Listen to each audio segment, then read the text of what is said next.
Greetings, sir and sirettes, and welcome to this first impressions episode of Gladiabots Tactical AI Programming with me, Lathbot, and of course, welcome to a rather adorable little stylized robot. Now, this is a game that has very recently started to become quite popular over on the old YouTubes, and as such has been heavily recommended to me.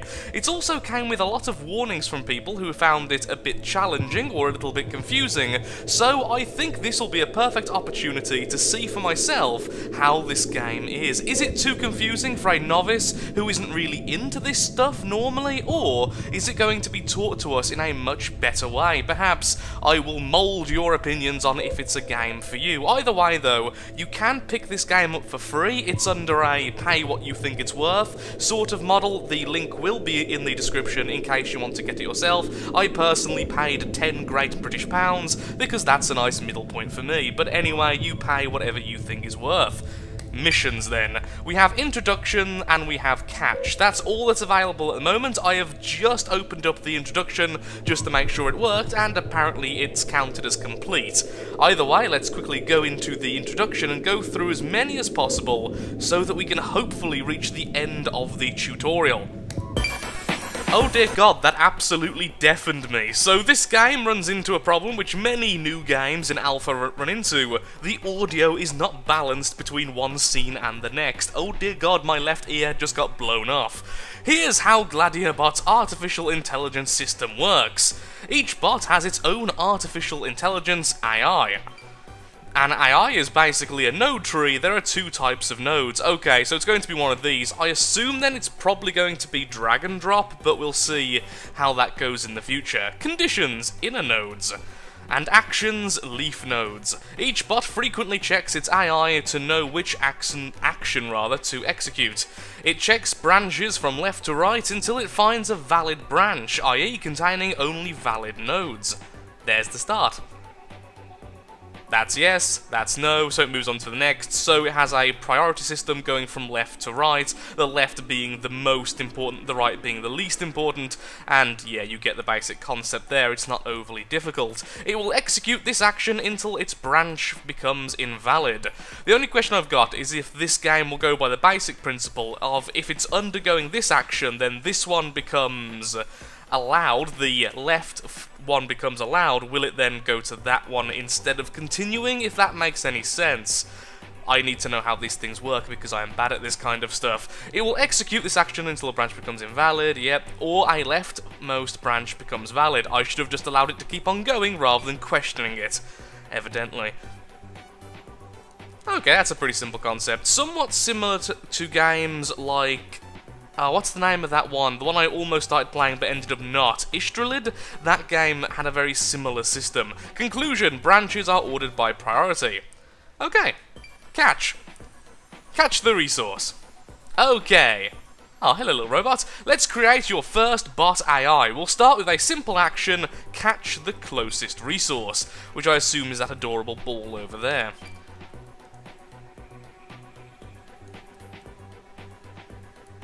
I don't know what I'm doing here. Select node type. I guess it's an action, so yes, I want it to catch. This one. Yep, that's the only one available. Resource and closest. Okay, that's pretty cool how that was done. That's very simple as well. So right now, all we have in the AI is go and catch the closest resource. Pretty simple. Go! Do your thing! Yay! You win! I like that mission. That was more my type of difficulty. Secure the resource. Now let's create a new branch telling our bot to secure the resource to the closest base. If it's currently carrying a resource, of course. Okay, so what's going to be is, yep, there we go this one over here. And this one's going to be a condition, and this one will be self, and will be carrying resource, let me guess. Nope, actually no, just end there, because then that goes to a leaf. Of course it does. And that action will be that. Secure resource. Apparently that's what it's called to bring it back. Oh, okay, so secure resource basically means drop off. Ally base, and again, closest.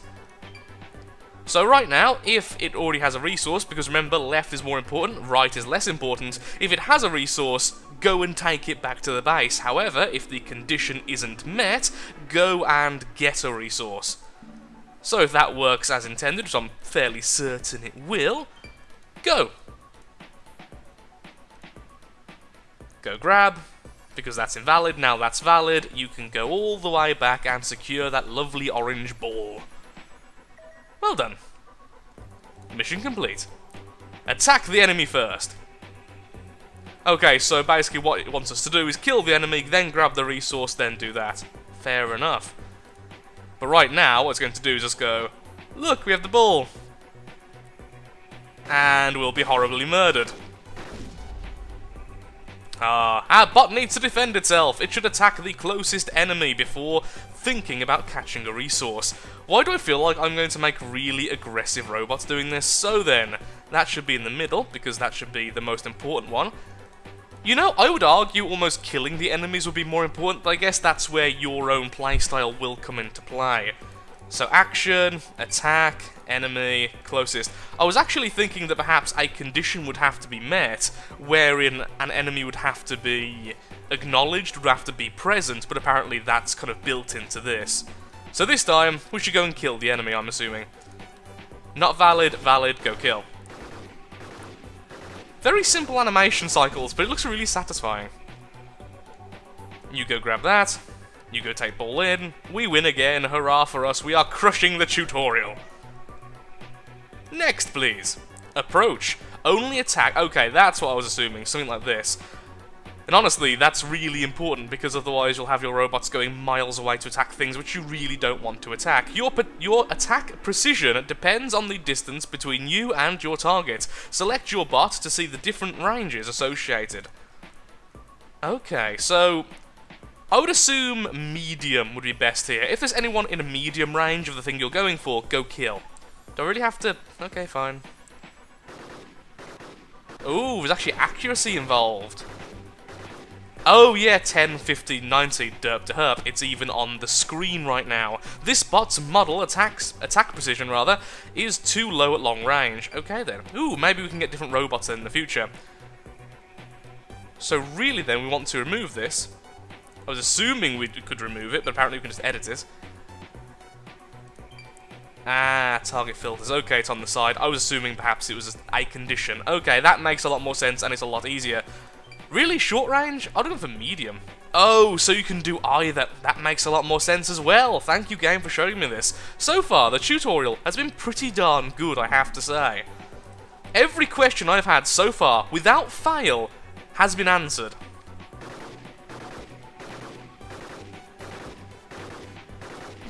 Goodbye to the enemy robot once again, and then we grab the ball and we go there. And I'm sure in the future all these will unlock, so we have replay, pause, fast forward, etc. We are the master of the balls. We are the ball masters. You cannot handle our balls. Spare your shield. Ooh, we have a shield. Okay, so what does the shield do? I'm guessing it just regens after taking damage. I've already got a good idea about this. If it can regen, and if the enemies will have to chase you or won't chase you past a specific range, I assume we can take damage when the shield's down, go away. I'm going to guess, yep, there we are. Condition, shield, so self, shield at... Okay, I just said 0, honestly, just as soon as the shield breaks, but that makes more sense because we're going to be shot whilst we're moving, of course, so yeah, 25% makes... How many times have I said makes more sense? Action, run away. Flee from enemy closest. Yeah, sure, that makes sense. Until it regens, then it will, of course, go to the next one. So currently, the attack is the only valid. Our shield is almost broke, so we're now running away. The shield is coming back. After reaching 25%, we go back to fighting. I'm almost tempted to do 50% and have a really cowardly AI, which is harder to kill. Especially in static enemies, but I guess most enemies won't be static in the future. It all depends on how it ends after the tutorial. Just let us have our balls. That's all we want in life. There we are. We grab the ball, we deposit the ball in the hole, as life should be. Also, I've just realised the resource actually makes us slower, so that's something we have to take in mind later. Team play! Yay, we have multiple robots! Ooh, I'm guessing each one can have different AI. Set up your bot's AI, so team play. How about we just kill them? Why don't... Ooh, attacker, scorer, escorter. Oh, cool. So then we just press one and we can choose what they are. So right now we have attacker, attacker, attacker. Do we have shields? Okay, so restart. I'm going to do what we learned a second ago, and I'm going to change the attacker AI to have one more condition, self, shield at 25%, apply, then, ooh, that looks better. I like how customizable that is. Action, flee from enemy closest, apply. Also, is the one perhaps attack weakest? So attack closest, short range enemy. Let's edit you. Health. Okay, so I could have it to attack... I can see how we can do that a lot more complex later, but for now, this is how my attack's going to be. So, just kill the enemy. Oh, however, if we have only attackers, we have no one currently getting the ball. So maybe just one scorer. But maybe we should make the scorer so that itself is aggressive. Honestly, I just want them all fighting. We outnumber them. Why don't we just kill them and then we're safe to get the balls all by ourselves? So, action, attack, enemy, closest, and range. I want it to be medium and short only. Did I just mess... Oh, I didn't press apply, did I? Okay. So there we are, we now have the scorer also being somewhat aggressive, although a little bit more suicidal than the others I've just thought. So actually what we should have done is made the scorer, in the same sense of the attacker, to run away if the shield is broke. So once again, we're going to do this, and honestly, I would much rather the shield be the prime thing rather than scoring, because I want my bots to survive. So once again, condition, self, shield below a certain percentage, apply, and then underneath that, we have, of course, the action of fleeing from enemies which are close by. Yeah, makes sense. Okay, so that's how I want my scorer done. So you in the middle of the scorer, you are both aggressors. Honestly, the scorer is very similar to the attackers. It's almost pointless now I think about it. Why? The only thing is, the scorer will grab the balls if the enemies are not nearby. That's it. Go, do the thing. We should not have fast-forwarded so much. Oh, we may get the ball. So that was clearly not the best way of doing it. Aha, there we go. So, because the enemy got out of range, our scorer is no longer defending himself. And that was what I was hoping would happen, but I wasn't sure if it would happen. I got really confused. Yes, that's actually what I wanted. You two to be constantly aggressive. You be aggressive only if they're nearby, so more of a defensive stance. And then once the enemy are away, yeah. Shame, though, he's going to get that one score. But we will definitely get the next. And now fast forward. I like how even the music speeds up. Thank you very much. 2-1. We win! Although that could have been done a lot better. Next step, best score, the 7 wonders. Ooh, hello. So this time we're more equal. So, how should we do this? We still have the scorer AI as it is. Perhaps that would be the better one. Attack until they're running away and then... How about if I put them all as scorer? What would happen then? Also, can I change the name of these? That'd be great. I'll find out later. Oh, it seems like they have the same AI as us, except for we're walking away. And they're not. Okay, question. Why aren't you fleeing? Your shield is down, so... Okay, what happened there then? Okay, let's learn. Let's learn what happened. Let's watch.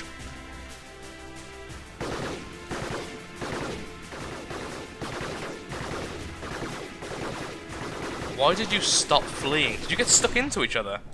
Let's watch that again. I'm actually curious. Why did that suddenly become invalid?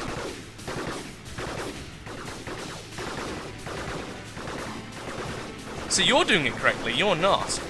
I think it's literally because they hit each other, because they got in each other's way, they stopped figuring out that, oh, this is... Yeah, because now it's working. They're clearly getting in each other's way. But why would that cause the reset? I guess because it's no longer valid. Yeah, it's no longer valid because they can't flee. They then say the fleeing is incorrect. I'm watching that one last time. This time, I want to see if this here goes red, the action of fleeing. Yes, that's what happened.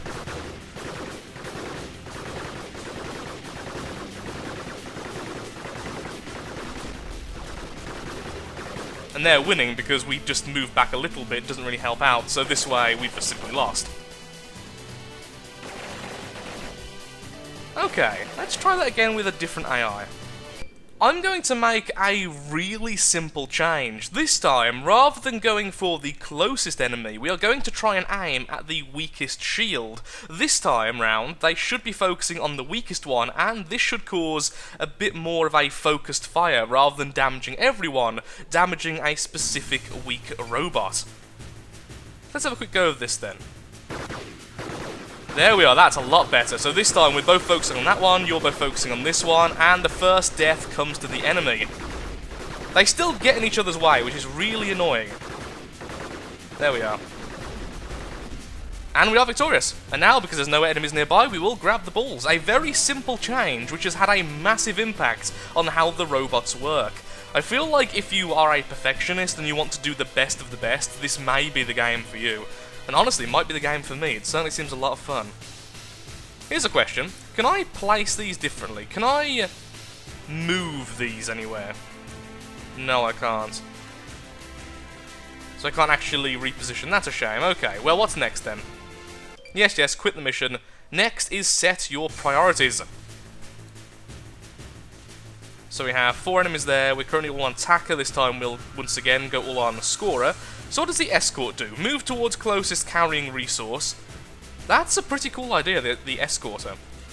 But for now, we're going to be a complete derp, and once again, go complete scorer mode. Go, let's see how this works. Because I do like this AI. This is the type of AI I like the most. The kind of defensive, yet effective one. Okay, so he's running away.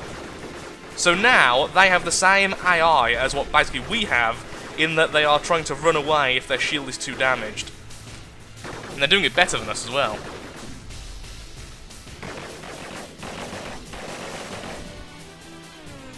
So what's the difference there then?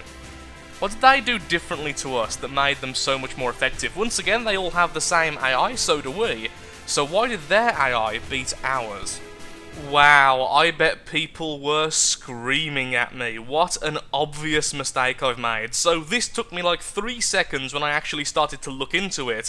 What I had accidentally done is put the shield between 25 and 50% rather than 0 to 25%, which meant during this phase they would run away, but as soon as they were below 25, they would then simply go back into combat.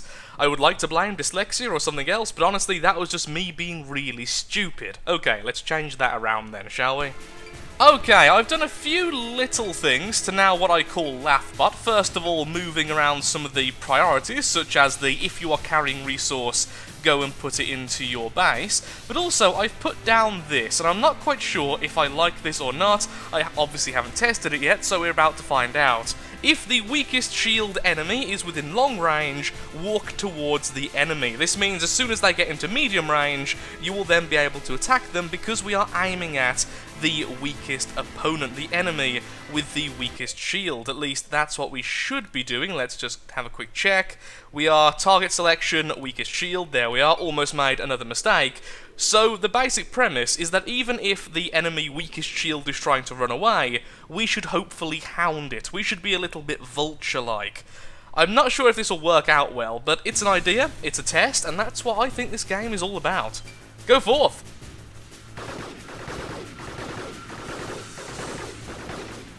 That was a bit scattered in terms of who was aiming at who. What was with that then? They should have really... Oh, okay. We kind of derped up there and didn't put them all as Lathbot. Try again. This time they should focus fire. Those two focusing on that one. Now that one was moving in to try and help out. This one is now trying to hound him, which is causing his shield not to be able to regenerate, at least not to full. The problem is, though, doing that walk means we're vulnerable for that entire walking section, so I don't think it is going to work out here. Yeah, we will eventually lose because we're spending so much time doing like the walking dance. So, how do we make that better then? I think this is probably a better idea. So very small changes from the last one, but this time, if there's still an enemy nearby, continue to attack that, rather than hounding down the lower shield variant. But, if there's no enemies nearby, start walking towards the weakest enemy.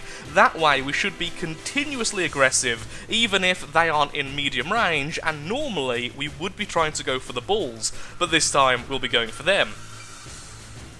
So, really a hyper-aggressive robot. Okay, you should be moving back because your shield's low, just doing a little dance there, medium to short. Just fast forward this. Okay, so a problem with this concept, whole medium range one, that's what's causing this weird dance, which is causing them to take damage every now and again, because they are stepping into medium at least for a few seconds. So I do have to figure out how this is done. Oh, one of theirs just went for the ball rather than being aggressive, and that's where our robots differ. The aggression level, because clearly if none of ours are in range of them, they simply go for the ball. If none of them are in range of us, we try and kill them. We still walk towards them like this. Wow, long range really is very inaccurate. So, I still need to learn then, how do I make it so that our robots simply stand out of medium range? Because clearly, that is the main weakness our robots were just showing, doing that silly dance, which was making us take a little bit of damage every now and again. So that's something I'll figure out off camera, but for now, I'm afraid I am all out of time for today's episode. I will be coming back to this game, at least to finish the basic missions, which is this. We're currently about halfway, if you include the tutorials, which you really shouldn't. So we're about a third of the way, closing in on half. I can't be bothered to count every single one, and I'm assuming down here they get incredibly difficult. So with that, thank you so much for watching. If you have enjoyed the video, then of course, likes, favourites, shares, comments, all that good stuff helps out me, helps out the channel, and most importantly, shows that Gladiabots is a series you wish to see continued in the future. Once again, there's a link to the game in the description. Thank you for watching, and goodbye. I literally just closed the game, I started working on the thumbnail, and as soon as I did, I realised just how to make the robots idle when they try to flee from the enemy, or at least stand out of range rather than doing that silly dance which keeps on resetting the shield regeneration and just looks absolutely ridiculous. And it's as simple as adding an idle self next to the flee command. It is as simple as that. Both of these are of course connected to the condition. If self shield is 0 or 25%, anywhere between there, you will simply run away from short or medium range enemies. If there is no enemy within short or medium range, then idle, because left is always more important than right, but when that becomes invalid, the next priority is to simply stand there. Once the shield is above 25%, this is then invalid, moving over to the next one, moving over to the next one, and so on and so forth, and the result looks like this. So once our shield is low, they walk away, then they simply stand there. This means the enemy has to walk after us, rather than just being able to stand there, taking pot shots and causing our shields all sorts of problems. And we've left the screen, but we are victorious. There we go, hyper-aggressive AI at its somewhat most functional. Okay, thank you again for watching. No idea where I'm putting this in the video, and goodbye. Probably after the end, so people can yell at me and not realise I've explained it. Yay.